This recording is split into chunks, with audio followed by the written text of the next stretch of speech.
प्रेमाचं दुसरं रूप. आईनंतर जर जगात माझ्यावर जीव टाकणारी कोणी व्यक्ती असेल तर ती म्हणजे माझी बहीण.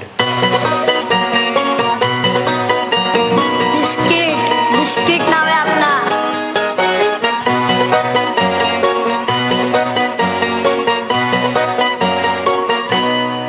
लाडाची ग प्रेमाची ग एकुलती एक या बिस्किटाची खारी ग उधारीच्या दुनियेची तू माझी क्यूटशी राजकुमारी ग. जिंदगी हसती या तू हसल्यावर तू तर लय भारी रे. उजळतय जग तू दिसल्यावर माझी खारी रे.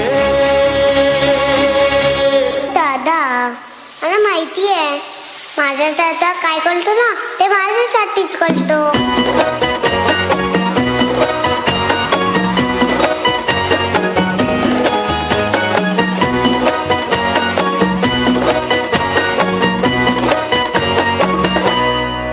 कधी हसणार आहे कधी रडणार आहे.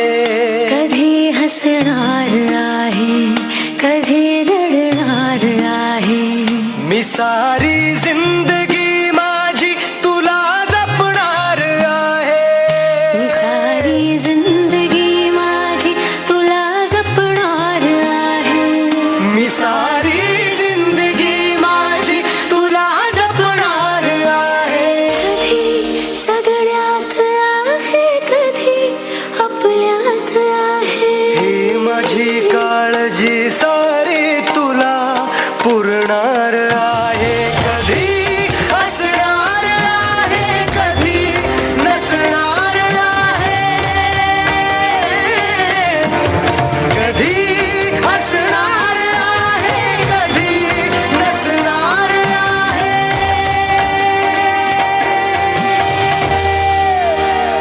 तरीही आरशात मी तुझ्या दिसणार आहे. आई आपल्या बाळाला जन्म देते.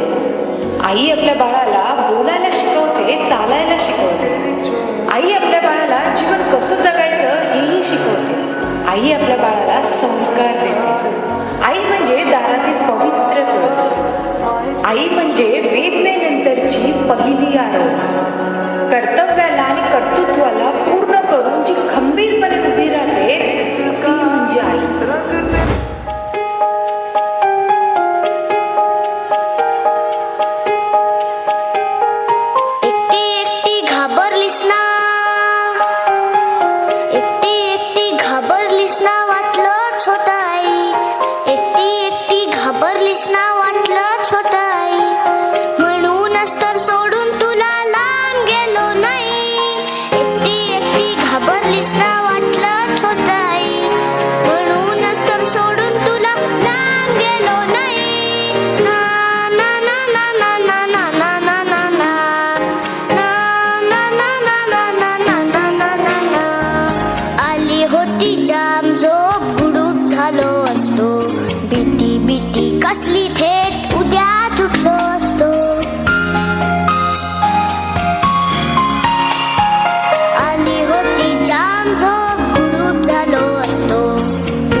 काय आहे?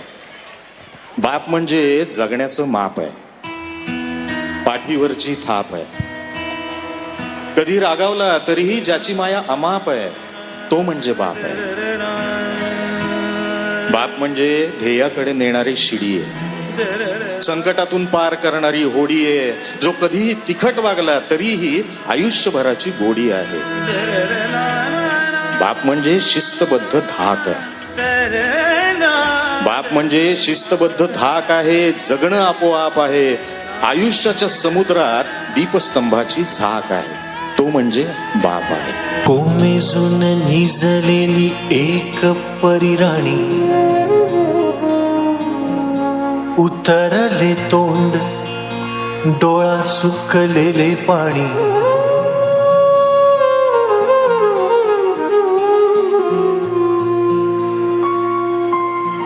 कोमेजून निजलेली एक परिराणी, उतरले तोंड डोळा सुकलेले पाणी.